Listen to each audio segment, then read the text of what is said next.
Deuce and Mo, Deuce and Mo, Deuce and Mo. They tell you what they know. Do it for Deuce and Mo, Deuce and Mo. Hey, do it for Deuce and Mo. When it comes to the Kings, it's my favorite show.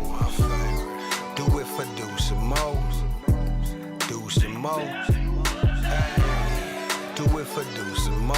When it comes to the Kings, big hopes and dreams as we cover our kings. Never cover the kingdom, but we loving our kings. And we covered your prayers as we doing our thing. Big Deuce with the pod, Lil Mo on the screen. Solo or together, still do it for team. Never switch up for $1 or revenue stream. So we always got each other, balance out the beam. Deuce and Mo, and that's the end of the theme song. Do it for Deuce and Mo. We are live! Oh, happy Tuesday night, Deuce and Mo, on a little back-to-back. This time from San Francisco, California at the NBC studios. How you doing? Night Chats. Yeah. What up, Deuce? Hey, Morgan. Man. I'm rooting for y'all. Yeah, but how about the team from the capital city, City of Trees? Let's go, Kings. Oh, it feels so good to be live after the Kings get 2-2 on the season. I'm Deuce Mason. That's Morgan Reagan. We just wrapped up Kings postgame. You probably didn't see the pregame show because YouTube TV decided to have all these issues. Sorry about that. The amount of tweets I got, and so many people are going, what the hell's going on? NBC, what are you guys doing? So apparently it was a YouTube TV issue. Yes. And so don't blame NBC. they labeled it like they put on NBC Sports California Plus, but it was labeled Sharks pregame. And then there was like a fantasy football show on NBC Sports California. Do you know how deflating it is to wrap up a pregame show that you spent so much time working with like awesome team behind the scenes in the morning doing prep and everything, and then you find out, no one really saw it. You're like, all right. But you know what we did see tonight? What did we see? We saw the Kings clap that ass. Kings took care of business tonight in Salt Lake City. Mo, how you doing? A little bit of beam outside. They clapped that ass in Salt Lake City. Ooh. I'm feeling good. I again, a complete basketball game where I walked away from that going, this is your line. But this is what you said. I walked away going, that's what good teams do. Yeah. That's second half back-to-back, who what cares? Good teams do. Oh, you got a team that's not that good? Yeah, we'll take care of them. Hell yeah. Take care of them. Yeah. So, And we'll be back in our Deuce and Mo studios Saturday. I'll be back on Kings pre- and post-game with you on Friday when the Kings take on the Hawks coming up next. But, yeah, I mean, I'm happy with what I saw tonight. It was a great response to me. After last night where you win at home, you get your first win, you're taking on, I know we're going to say this for the pod, but tonight was very satisfying. Let's do the pod. Can we give some love to the people watching us live right now? I'm also going to put it on my phone. Shout out to everyone watching us live. Make sure to hit the thumbs up and subscribe. All it does is help our channel grow. Shout out to Real Ramirez. Shout out to Luke Miller. Cool. What's up, Devin Sackup? Let's see here. Sandella. We got so many people in the trying building. To read is great. Octopus Goat, Connor, Mikey, Nolan, Bad News, Sour Grapes, Manny Too Legit. What's up, Tyler? West Sac Kings fans. Oh, you guys need a hell yeah. I have some capabilities here. Give me a hell yeah. All right. Give me a hell yeah. What else do I have here for you? What else do you have? That's pretty much it. Okay. Yeah. Thanks for getting everyone excited for nothing. I know. I don't know why why do I have this? You thunder, you can suck my. I think you know what I remember. I had it ready because just in case the Kings played the Thunder in the first round of the playoffs. Hey, maybe this year. You're insane, dude. You're insane. Literally, Deuce, on our way here, when we did a preview, he started talking about like, blah, blah. And then I saw DeMar do this last night. Oh, yeah, because I rewatched the game this morning. And I'm like, that's Like, no. Not the whole thing, but I watched. It's a back-to-back. Like, when did you have time to? Like, I didn't have time. Did you hear the breathe. story the other day that Baron Davis put on social media that he was at the car wash and ran into JJ Redick, and JJ Redick was watching tape while he was getting his car washed? So you want to be JJ Redick? No, JJ Redick wants to be Deuce Mason. Oh.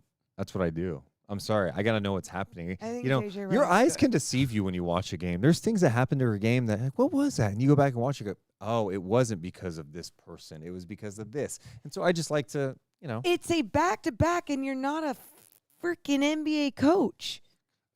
right now, I kind of look like one pre-COVID with like the suit. You definitely like it would be Like pre-COVID. this is a post-game. Hey, coach, how'd you guys pull out that win tonight? Look, I'm just proud of my guys tonight. I mean, second night back-to-back. We got on late last night, and I felt like we came in with the right approach. We wanted to push the pace. We did the right things, and it's a good start. You got to get your first road win at some point. It was good to get it early, and now we gotta keep this rolling. Thanks, coach. Any other questions? Thanks, coach. That's it? We're done. Oh, man. We are done. Let's see. Hey, you guys came on earlier than scheduled? Cool. Hell yeah. Yeah, I guess we did a little bit. The game went by faster. You know why it went by Yeah. faster tonight? Oh, save it for the pod. I'll say it for the pod. Let's get it started. We don't have our normal intro with us. Let me take a sip of water. Oh, yeah. Deuce needs to drink water every 5 minutes. Deuce and Mo coming down in 3, 2, 1. 1. Hit my music. Deuce and Mo. Deuce and... It's kind of weird when you're singing about yourself. Deuce and Mo. The podcast that you know. I saying that. You were about to say they tell you what they know. You were butchering the lyrics. I was. Yeah, Sorry. that's on you. Keep going. Deuce and Mo. There's how you know. You ruined it. Okay. Welcome into the Deuce and Mo podcast. Recording this on a Tuesday night from downtown San Francisco. We're hosting Kings Live pre and post game on the TV side, and we got to witness another Kings win. They beat the Utah Jazz tonight 113-96, the second straight night holding an opponent under 100 points. The Kings winning back-to-back games on the second night of a back-to-back against a team that looks like they're struggling. And wait, the Kings took care of business? Yes, they have done it. After a slow start with losses to the Wolves and the Lakers, the Kings have responded with wins over Portland and now Utah. I'm Deuce Mason. That's Morgan Reagan. Morgan, how you doing on the Tuesday night? Fantastic. Love a Kings win. Love a beam. Love a Kings win. A good Kings win.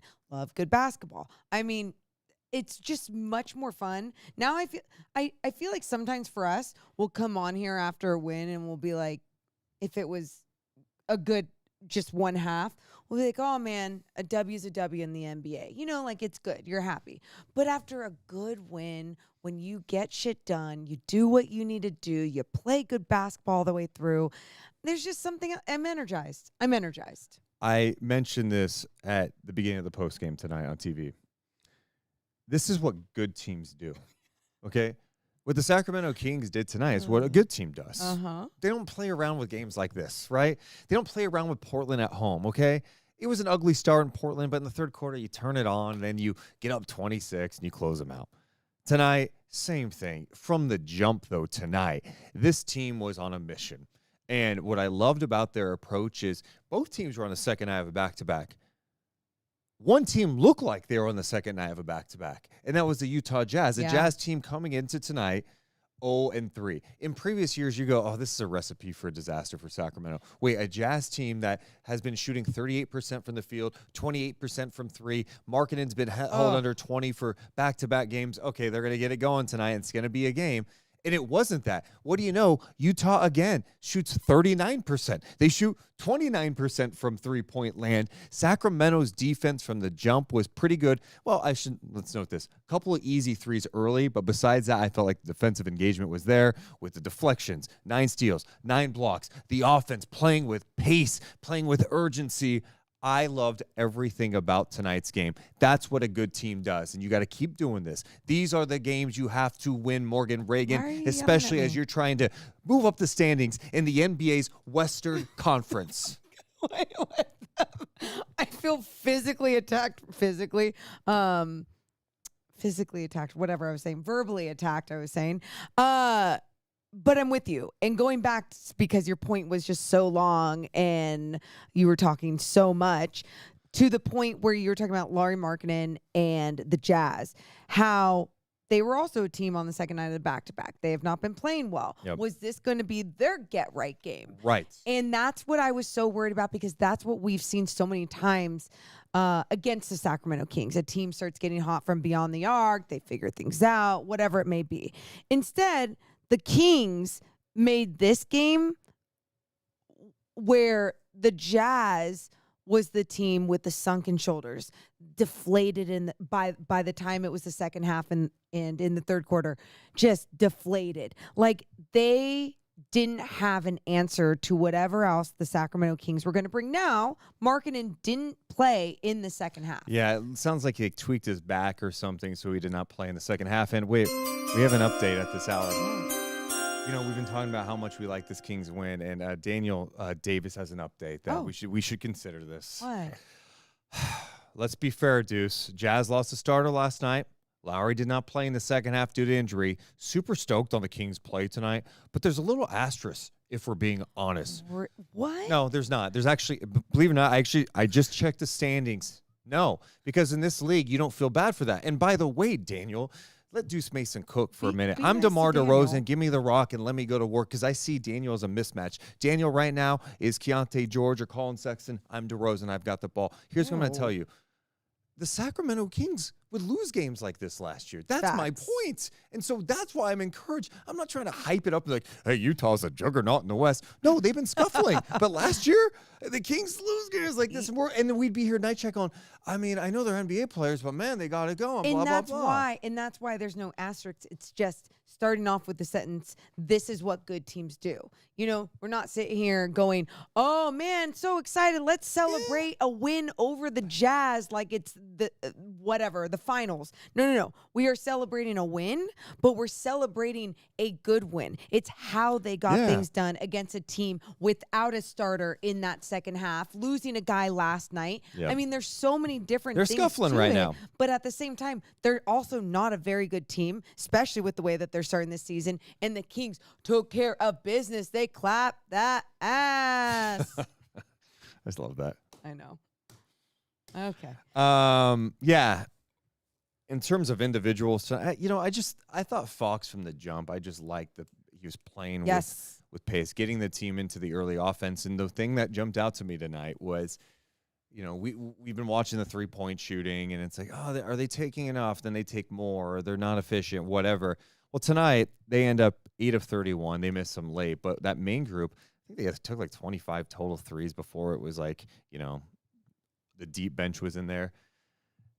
I like that tonight. It was like there was no settling at all. Like they were taking what the Utah Jazz defense was giving them. The Kings were getting the paint touches, and they were getting the defense rotating. The ball was moving. Oh, my. It was beautiful. They were seeking out mismatches. How many times I saw tonight DeMar DeRozan go, I have a mismatch in transition.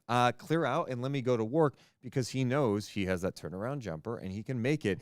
And I thought the Kings they played a smart game of basketball in this one. That's what it was. I mean, a smart game on both ends, but because we're starting, I feel like mostly just talking about the offense right now, you're exactly right. The way that they were moving without the basketball as well. It was when someone was attacking the paint, everyone wasn't just standing out going, okay, spray three. Sure, there might have been a corner guy. Sure, there might have been another guard relocating with their guard, trying to make sure that they can be in their eyesight. But at the same time, it also felt like other people were making sure that they were cutting through, that they were getting big, that they were seeking out the mismatches. Like you said, smart basketball was being played by everyone, keeping their eyes up, still playing their game, though. You talked about DeMar DeRozan with some of those turnaround jumpers in the mid-range, whatever it may be.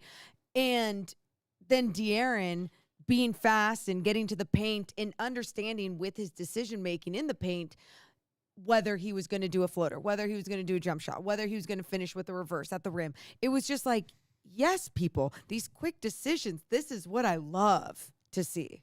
DeRozan ends up playing 34 minutes in this game. He had 20 points, 8 assists. He had 4 rebounds, a steal, and a block as well. He did on 9 of 14 shooting. Only taking 3 free throws tonight. Not as many free throws in this game for either team. We'll get to that later.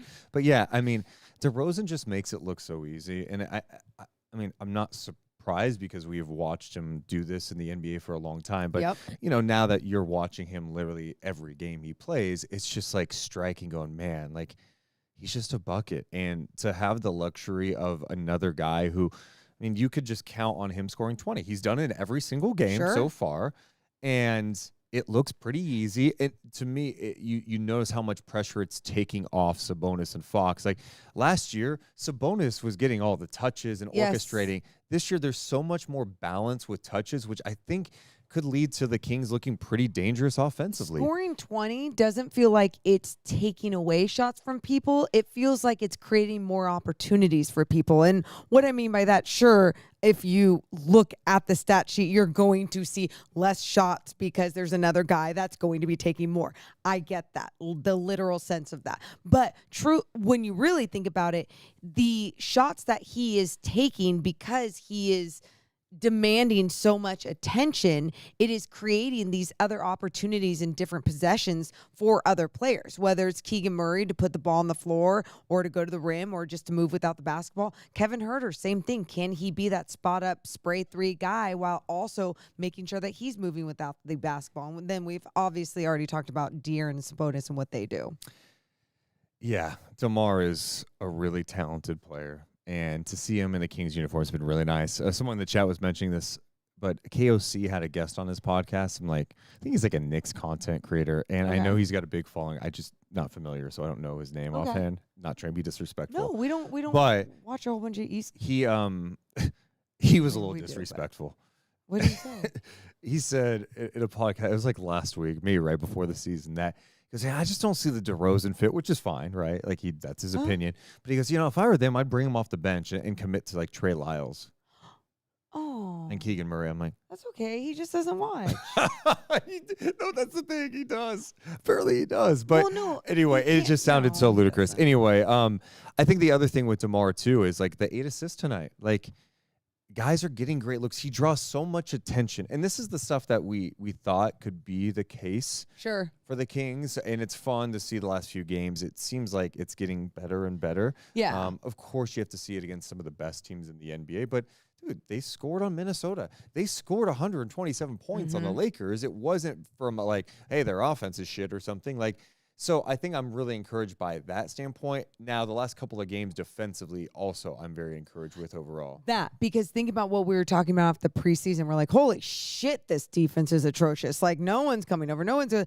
I believed in it growing together. I really did. But I just thought, it was such an ugly way to start. I was like, what is the next step of growth? And I think it was just truly understanding one another because they are all smart basketball players on the floor. And then they're all understanding of you're not going to be staying on the floor if you're not giving it your all. The effort isn't there and you're doing everything right. And doing everything right isn't just being in the right place at the right time. Doing everything right is getting up in some guy's jersey. Doing everything right is making sure that you're shifting at the right time. Doing everything right is making sure you have active hands and you're getting those goddamn deflections. And man, are we seeing deflections from this King squad? I'm pulling away from the He's pulling away because he's looking up. I got you. I want to see if the deflections are updated for tonight. But yeah, and I thought De'Aaron was the one who's kind of set the tone with it tonight, Morgan. He's done a great job setting the tone almost every night. I feel like the way that he'll double up on guys as soon as they have the basketball, hound them and just dig to try and pop the basketball away. The latest on NBA's website, and sometimes it gets updated, but has the Kings at 15 deflections, which is a pretty healthy number. Trey Lyles had 4. Keon Ellis had 3, De'Aaron had 2, Huerter had 2, DeMar had 2, Keegan had 1. So that's a pretty damn good number. What did they give to Keon? He had 3 deflections. Oh, yeah. Yeah. But going back to Fox real fast, and we'll get to Keon too. We did a preview on our YouTube page like we do every game. By the way, people, if you don't know this, we're doing game previews every game that we drop like a 5 to 10 minute video on the game. And one of the things I was talking about was like, it's just, I know this Jazz team's been struggling, but like I've seen Sexton hurt the Kings.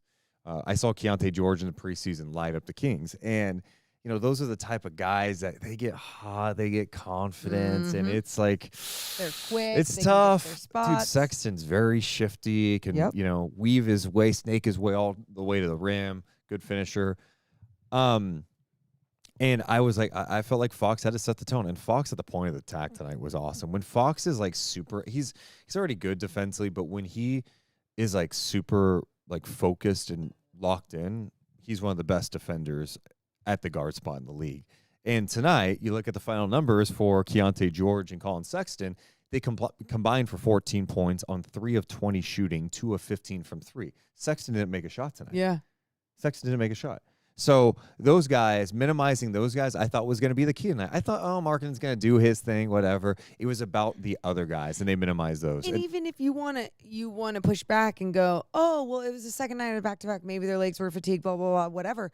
Great. Well, the Kings capitalize on that, and that's doing what you're supposed to do. Yep. You're supposed to make sure to recognize a team on a second night of a back-to-back and be the better team, where what we said in the beginning of this podcast, it always felt like the Kings always looked like the team that was on the second night of the back-to-back. Now the question, no matter who the opponent was, is can they bring this type of focus and physicality on more nights than they don't? And because it's fun to watch. I mean, the numbers back it up. One, they out-rebounded Utah tonight. That's a win for a team that we talked about last night. Being long. They needed gang rebounding. They got that tonight. Mm-hmm. The second chance points, he's had 9 offensive rebounds. They had 24 second chance points. They were physical. I mean, I know Keegan's not making his shot right now, like super efficiently. He was 2 of 7 from 3. He finished with 14 points, 5 rebounds. But dude is going in there and grabbing rebounds and ripping them from guys. Yep. Now, I want that same type of aggressiveness when he's attacking the basket around under the rim. Sometimes he goes a little too soft for my liking. I'm like, dude, you fly in there for rebounds. Have that same mentality when you're going right at the rim. Go up on somebody. Go to the free throw line. But my point is, they played with physicality tonight. Yeah. They out-rebounded them. Yeah. They were into them. They had 9 steals. They had 9 blocks. They had 15 deflections. This is the basketball I want to see. It's interesting, too, when you bring up the point. You're like, oh, I think De'Aaron sets that tone. Yeah. But De'Aaron sets the tone. Domas sets the tone. And then Keon coming off the bench sets a different type of tone and energy. And sure, I would love to see Keon foul less as he continues to grow. Yeah. But at the same time, you see the physicality, the energy, and the tone already being set from the starters, and then continuing that off the bench is going to deflate teams that just don't have it. And with the Jazz, they could still figure it out. It's still early in the season. You have someone like in Markkanen. No, shut up, stop, don't do that. Morgan, I'm not trying to be. I understand what you're doing. The whole like they can have talent thing. You know what they're going to be thinking about? Cooper Flag. They want the number 1 pick. Okay, that's what they're thinking. They're thinking long term. That's the reality. Like. So anyway, Markkanen tweaked his back. He's probably going to be out like 3 weeks off this. They'll go ahead and milk this a little bit. 3 weeks? I'm just telling you, like, this is going to be their approach. That's what I think, and that's what it is. Either way, you're looking at some teams, especially in this Western Conference, that have a different mentality, the length, the quickness, from their guards, whatever it may be. And I just felt like the Kings didn't care what the matchup was going to be. They were like, we're just going to do everything right and play our game. And that was still attacking the paint. That was still being aggressive on the defensive end, being physical, going up into guys. Brandon says, don't sleep on Ace Bailey. No, I'm not sleeping on him either. No, he could go number 1 as well. You're right. Shout out to everyone watching us live right now. We appreciate you guys so much. Make sure to hit the thumbs up. All that does is help our channel grow. If you hit the like button. Also, subscribe. We're trying to make that push to 20,000 this year. Can we get to 20,000 subs this season? I think it's doable. Cool. We're like, 2,500 away, something like that. Oh, my God. I never really put it. Numbers. Yeah. I mean, obviously I want more of that, but 20,000 would be a good goal. Thanks, so guys. we appreciate you guys being here. Morgan, we talk so much about the juice that Malik Monk can bring off the bench with the offense. Yeah. I feel like that's the same type of juice that Keon Ellis brings defensively. And in the first quarter tonight, I'm so glad Mike Brown is playing him. I think he triggered a lot of people by not playing him. And then the next game, pregame, he's like, well, I don't know. I mean, it's a minutes crunch thing and situational. I'm like, scary. No. Here's the situation. He needs to play. Uh-huh. All right. And he comes in. I mean, he had that one. Just active hands, right? Poke away, and then Fox misses the layup, And Keon's flying in there with the putback jam. And then at the end of the quarter has that poke away, leading to a Keegan Murray bucket. And it was just, those are momentum shifting plays. Do you know how, like, on the second night of the back-to-back, we were trying to, like, muster the energy. And this guy, Keon Ellis, is coming in with, like, all of this energy. And you're trying to push the ball up the floor, and he just pokes it away. Do you know how, like, you're slumping your shoulders? And Utah's doing that in the first quarter. Yeah. And so tonight, you look at the end of the game for him. Keon Ellis plays 17 minutes, 5 points. He had 4 rebounds, 3 blocks, 2 steals, and a couple of assists in this game. And we mentioned the deflections. And again, it's not every steal is created equally. And I felt like Keon Ellis's steals, there's something so impactful about them because it's like you're relying or depending on this guy, or you're expecting this type of defense from this guy coming off the bench. And he gives it to you. He does his job. He does what he needs to do. Now, I already mentioned the fouls. Like he needs to keep maturing with that. He needs to get better and better. But it's out of like aggressiveness too. Absolutely. You know? And so there's part of it where I'm like, the Kings need that type of guy. So yes, you're right. Defend without fouling. The other thing I think he could do better, do not hesitate when you're open. And I think he has done this. This was a theme in the preseason a little bit, and I think that's partly why maybe he didn't get the starting job. Maybe. But I saw it tonight. It's just slight hesitation. And it's like, dude, Keon Ellis, you're a 40% three-point shooter.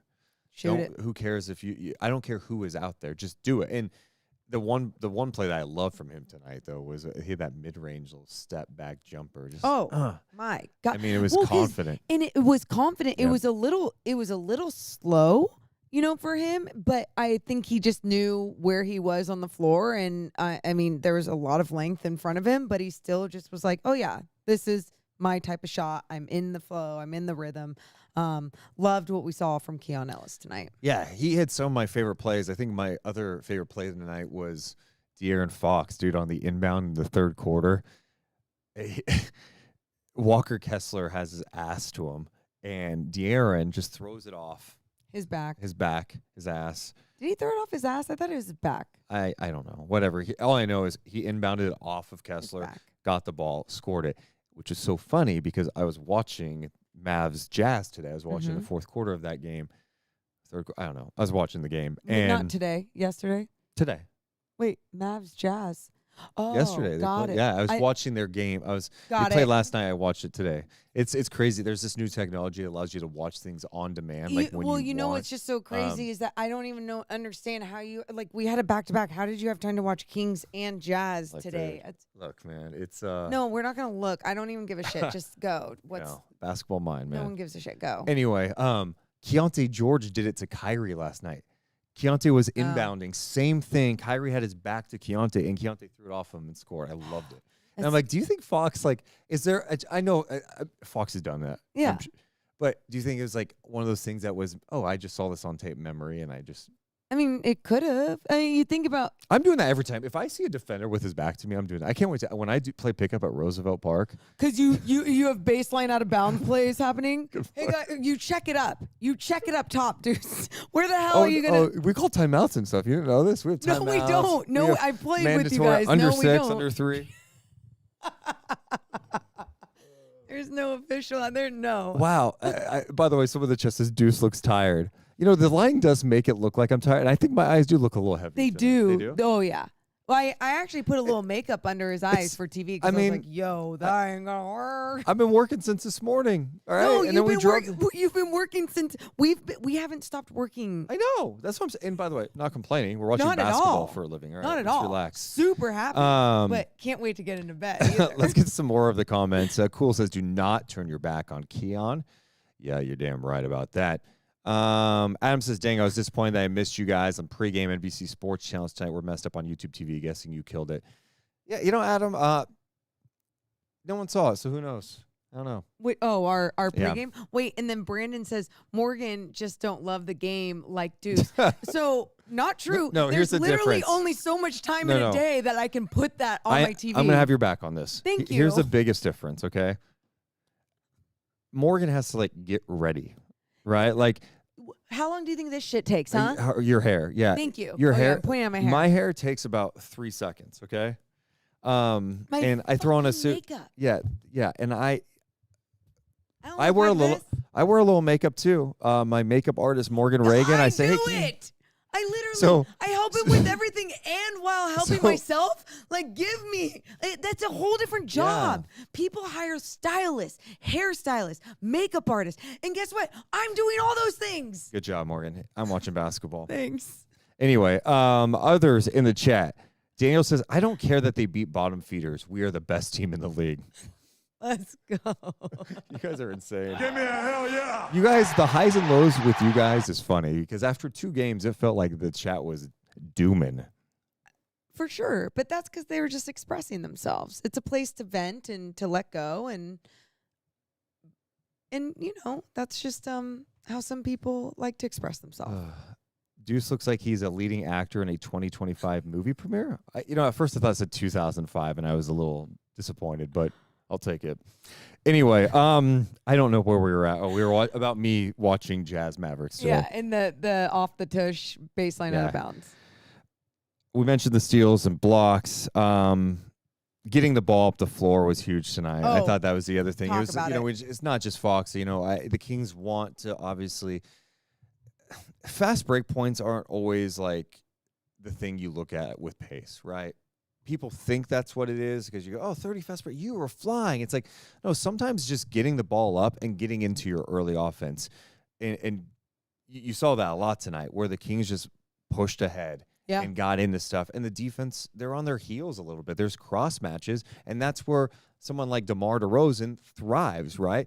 Cross match, okay, here we go. I'm going to go ahead and post up, have a turnaround jumper. Or there was a play in the first half tonight where De'Aaron Fox, early offense in transition, had a marketing switch on him. And what I loved what Fox did tonight, he didn't just settle and launch a 3. In fact, he only took 2 threes tonight. He beat Markkanen off the dribble tonight and Great took adjustment. it with a nice reverse. Yep. Last night at the end of the first quarter, I about lost my mind when I saw him try to make that move, and then he settled for a contested jumper over Jeremy Grant. And so to see him do that to Markkanen, I loved it. The approach tonight by Sacramento was fantastic. And Relentless. The other person we haven't talked about enough, and we didn't last night either. Someone in our comments mentioned this, and after I thought about it, I'm like, you're right. Because we take this guy for granted. We do. Oh. Domantas Sabonis. 100% underappreciated, all the different things. Like, why don't we? And I think sometimes we're like, because we could talk about him every game. And it's like, then do it. Because what he's able to provide out there with being the beast that he is, being as consistent, setting tones on both ends of the floor, it's incredible. And he has now hit a 3 in every single game this year. Every single game this year. He ends up tonight with 28 points, 11 rebounds, and 4 assists on 13 of 18 shooting. He took it to whoever it was, like, around. Like, Walker Kessler, I'm going at you. Markkanen, what Collins, it doesn't matter. No. I'm going at you. And that's the thing with him. He's always been strong. Like, I think you ask coaches and players around the league, he's one of the strongest guys in the league. He looks more shredded to me this year. Oh, like he looks definitely just does. like, I'm like, dude. I've noticed that. Yeah. Yeah, it's like, I don't know if he like lost weight, gained muscle, whatever the hell. I don't know. He feels like he's more explosive. And the other aspect of his game that I think is helping him so much is like the confidence with the mid-range and the three-point shot. Absolutely.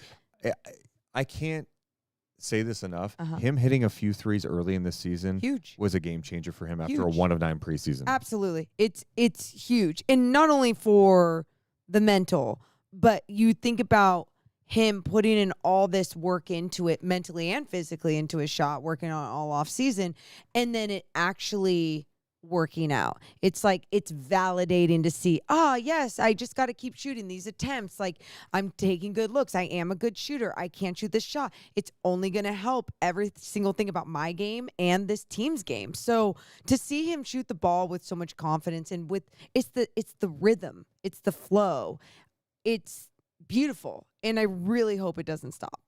I want to bring up his game log here because I don't think his averages are completely updated at the moment. Okay. Because of tonight's games aren't all over. Here we go. In 4 games this year, he's Mm-hmm. averaging 23 points, 11 rebounds, 6 assists per game. I mean, Not bad. that's 23 points would be a career high for him. Like his scoring has gone up. And I think this is where you add DeMar DeRozan. It adds so much to your team because he draws so much attention. Fox draws so much attention. It makes life easier for everybody. But look how efficient too Sabonis was tonight, 13 of 18. And if you go back to his plays though, and his scoring in the paint, it wasn't just. Remember how many times we used to be like, oh man, he's missing these bunnies. He's just misses bunnies sometimes. I feel like he's been so consistent with his force at the rim and his timing at the rim. And it's like you said, he has that extra bounce in whatever he's been doing in the offseason. Well, you mentioned it. He's 65% shooting. Okay. His 3-point shooting's at 55.6%. Ayo. He has knocked down this season 6 3-pointers in 4 games. I love it. I love it. Game changer. And he's taking the mid-range too. It's pretty. Right? There was one play, a little 2-man action where he faked to DeRozan, who was cutting on that back door, and the defense bit, and he was like, well, it's not there. I'm just going to take the jumper, and he made it. Yeah. I'm whoever mentioned him in the comments, absolutely. He is underappreciated at times because everyone just expects so much from him. But then around the league, I mean, you should hear what people say around the league or around us at times about him, and it's comical. Oh my God. It is. He does not. No, there's a lot of Sabonis haters in the league. And I am curious too. I take a step back and I go, God, would I have that same hatred for him if he wasn't in a Kings jersey? And I'm like, no, because there are not many players. I have a lot of respect for so many players in this league. I celebrate the game. Doesn't matter what people were laughing. Lakers fans were laughing when we were breaking down a 21-0 run by the Lakers. They're like, damn, you're Kings fans and you're doing this. And it's like, yeah, because it's basketball. It's the game. It's what happened, whether it's against your team or not. And my point to that being is when people just want to talk shit about Sabonis, I'm like, you're not even watching then. Yeah, I mean, I liked him when he was in Indiana. I've always had a huge respect for bigs who could pass the ball because when I was a wee kid, watching Vlade, C-Webb, Brad Miller, dropping dimes left and right, watching big guys who can pass the ball has always been fun to me. And that's why I love someone like Jokic. That's why I like someone like Sabonis. And the other thing I've always admired about Sabonis, he just plays hard. Like, you never go, man, Sabonis isn't trying tonight. Sabonis plays hard every single night. The Kings played really hard tonight, too. They were flying around. So there's a lot to like about tonight's game. We got more to talk about with this game. We still got to get the player of the game. I still have my free throw thing with the league that we got to talk about. Very important issues. We keep teasing that. Tonight's podcast presented by our friends over at Mother. Mother is such a good restaurant in downtown Sacramento, and you want legit food. You want some food that is delicious, but it's not. It's local, okay? It's seasonal. This is not like, hey, I didn't want to hate on someone else to make my point. Here's the reality. The chefs are amazing. Michelin bib. This is Sacramento to its core. Yeah, they are all Sacramento proud, and that's why before every single Kings game, home or away. So even tonight, you could have gone to Mother and got 50% off all your drinks. So if it's an away game night and you're like, hey, I'm going to go out and watch the Kings game, or I just want a nice dinner before I go home and watch the Kings game, but you want to make sure you're getting some drinks for cheap, go to Mother because 50% off all your drinks. We're going to have more deals coming up in this next month as well. Try the po' boy. Try the po' boy. I'm actually going tomorrow to Mother. I kept telling myself, I'm like, no, you get to treat yourself with Mother next week. And so I'm going to go tomorrow and pick up a whole bunch of food. Oh, yeah. But I'm ordering it online so I can get to go so I can just be on my couch and veg out. MotherSacramento.com. Check them out. They are also... Their address is 2319 K Street, downtown Sacramento. Great spot. You can eat outside, inside. The vibe's cool. We're also presented tonight by Golden One Credit Union. We are one. What perks you get for being a Golden One member and a Sacramento Kings fan? You get up to 50% off Kings home games through Golden One's online discount ticket portal, 15% off merch when you use your Golden One credit card at Kings Team Store, and a chance for upgrades when you go to games. Yeah, chance for upgrade, but the chance to win courtside and lower bowl seat upgrades all the time, though. Right when you wave that Golden One credit union card, you just wave it up in the air, and then Scott Freshour comes over and goes, "You win! Come on down! You get some badass seats." So make sure that you check it out. Yep. See if it's right for you, because there's so many perks. Did we mention 15% off merch at the King store too? I said that. Yeah. So, I mean, it's everything. Yep. Become a Golden One member today. Yeah, Kings fan, this one's for you. Golden One is the official credit union of the Sacramento Kings. Become a member today at goldenone.com. Also presented by our friends over at Northwest Exteriors. You know, we love these people. And, you know, we got those windows in the podcast studio. We got that HVAC in the podcast studio. And, oh, the money is being saved, honey. Energy efficiency goes a long way. It does. There's nothing like it to save money because you've got good windows, got a good HVAC, or maybe you already have an HVAC and you need someone to tune it up. Check it out. Northwest Exteriors is the place to go. Check out their website, northwestexteriors.com, and no, they are local too. They are Kings fans. All the people who work there have been there for years. It's a great place to go. Trust me on that. Northwest Exteriors, because Morgan Reagan, they are simply the best.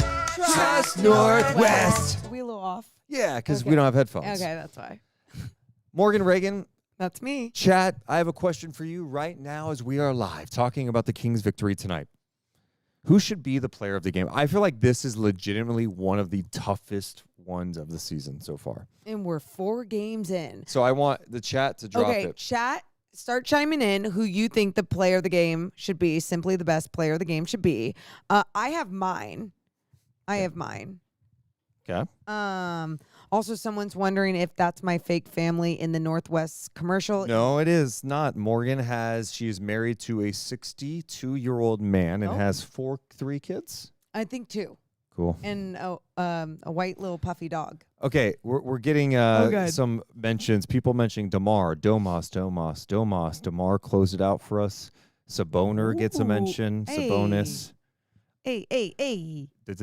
Domas. Oh, Keon Ellis gets a mention. I feel like it should have been a split tonight, but You didn't know.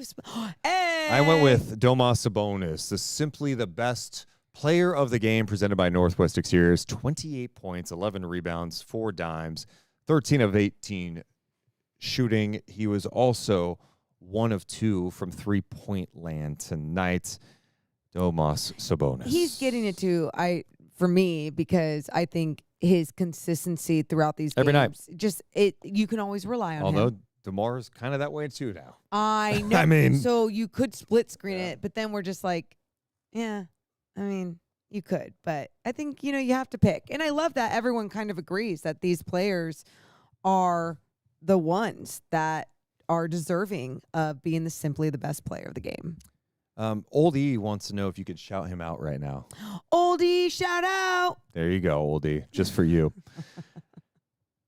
Another guy I want to talk about tonight, Kevin Huerter. Yay! Don't hurt him.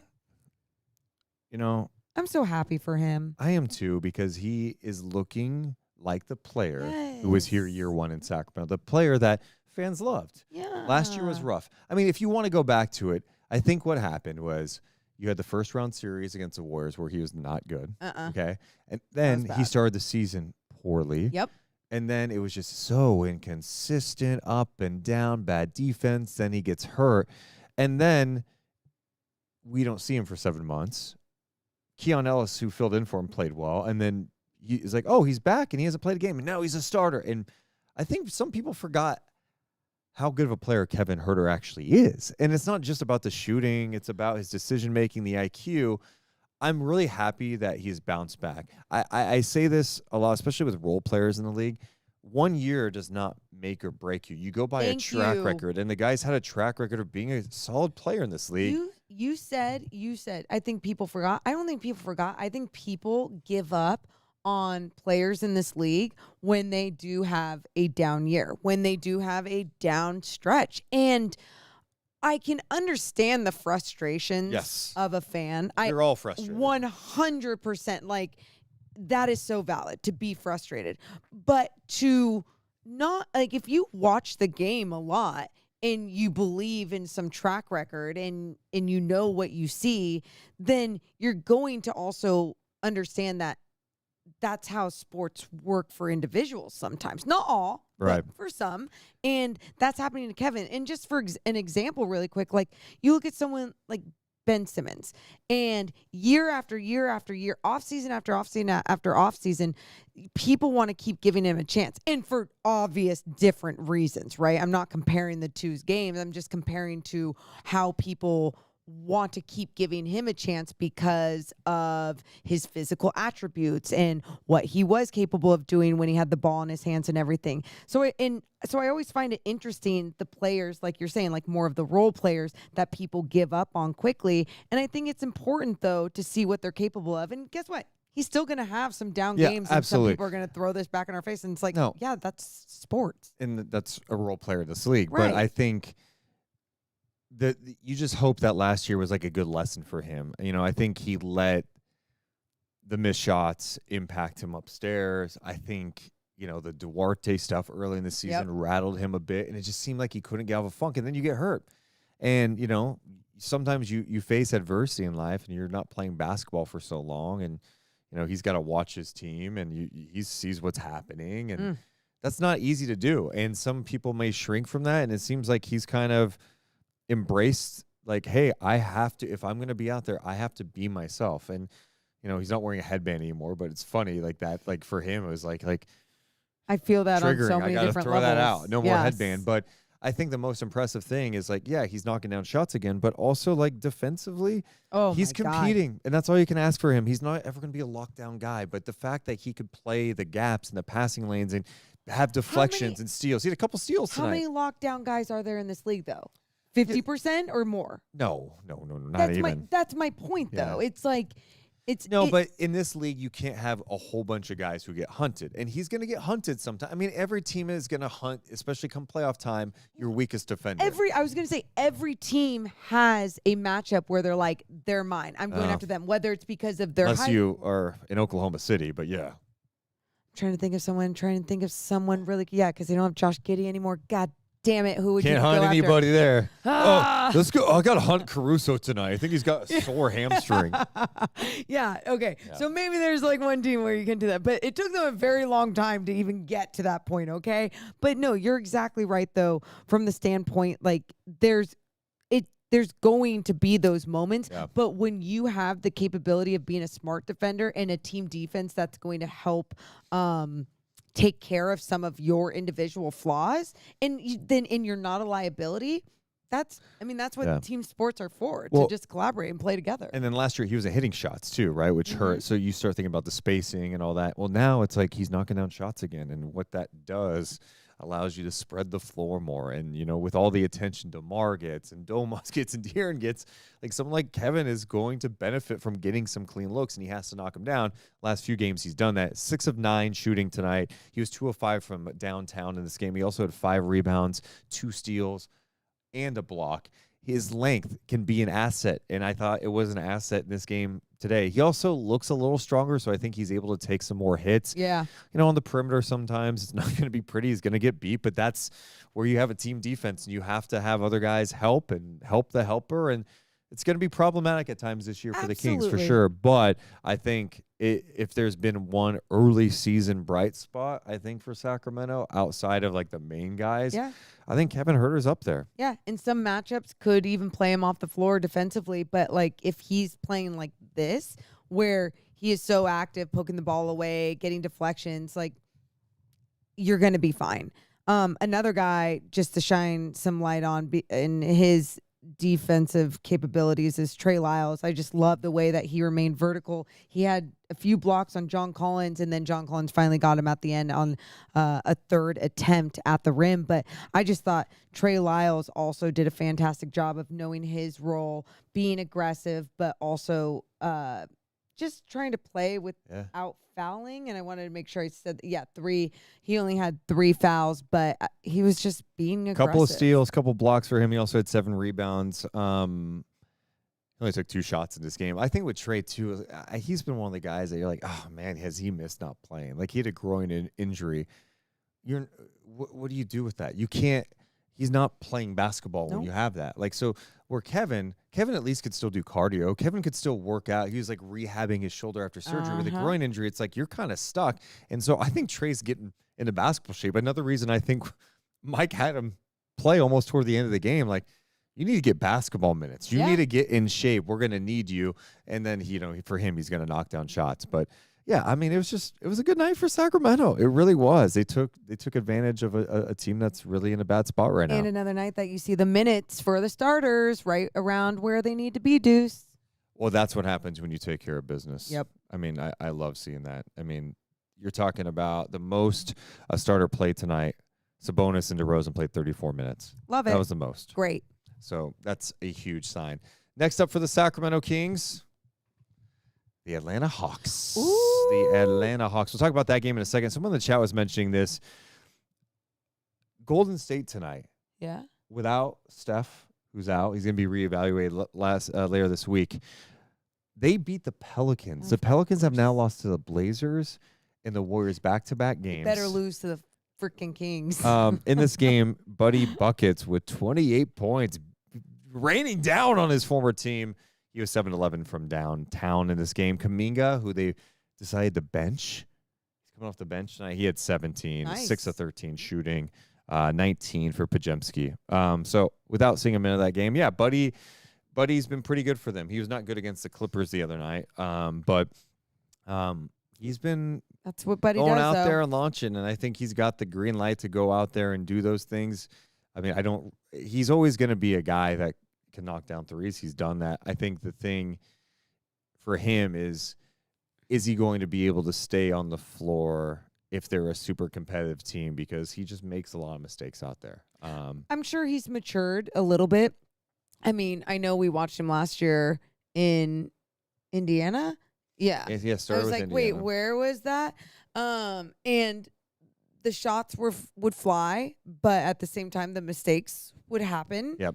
And he's now playing, though, with some, I don't want to say better players, but when you're playing with Steph Curry, and I know Steph didn't play tonight, but when you're playing with Steph Curry, they're a different type of player is going to come out of you, right? At times, depending on who you really are. I mean, it's the same thing that happens if you're playing with someone like LeBron. Yeah. And I feel like for Buddy, that's kind of what's happening with his game. So nice one for the Warriors. Yeah. Also, who cares about them? As I mentioned, next up for the Kings, they head to Atlanta. This road trip goes from Utah to Atlanta, then Toronto, then down to Miami. Take a map out and look at that trip for a second. Anyway, so they go to Atlanta, and then Toronto's second night of a back-to-back. The Hawks are scuffling a little bit now. They're banged up. They're missing some guys due to injury, which is tough for them. Bogdanovich is going to be out for like a few weeks now. He had a procedure. Who are the other guys I saw today that I was like, oh, my God, the Hawks injury list is tough. I didn't see it. They play the Wizards, by the way, coming up tomorrow again. Okay. So what's tomorrow? Is tomorrow Wednesday? It is. Okay. Dyson Daniels is out. He's expected to be out at least for a minute, it looks like. Oh, my God. Yeah. Yeah, probably a couple of days at least he'll be reevaluated. He had a hip issue. Kobe Buffkin's still out. I always mess up his last name. Krejci? I should look up how to say that. He's a thigh thing. He's going to be out for a minute.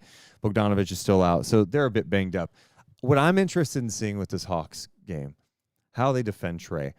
Trey, it's a different team, right? No DeJounte Murray anymore. There's no like, your turn, my turn. Like, Trey is going to get shots up. You know this. Gonna jack him up.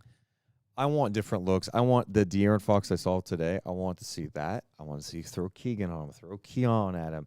That's what OKC did, and I loved it because OKC has so many guys you could throw. Sure. But it's just great to throw those different looks at him. You talk about OKC doing that, and you're right. When you're throwing different possession down, you're throwing a different look, a different type of defender. You're shutting down so much of this Hawks offense, Yep. obviously, because he has the ball in his hands for practically the entire game. But also on when the Hawks are on defense, Kings are on offense.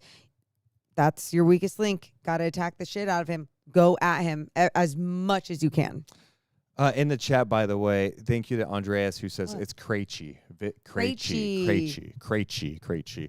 I feel like the Kings don't ever play well in Atlanta, and so that always makes me nervous. So I mean, I'd have to look that up more. Hey, but be a good team. Be a good team. Yeah, that's it. You like be a good that? team. And Theme you've of the got day. Toronto this week. Build on this. Yeah. Road wins. I don't care what it looks like. I, of course, love the blowouts like tonight. Love it. But just get wins. Then go to Toronto, take care of business.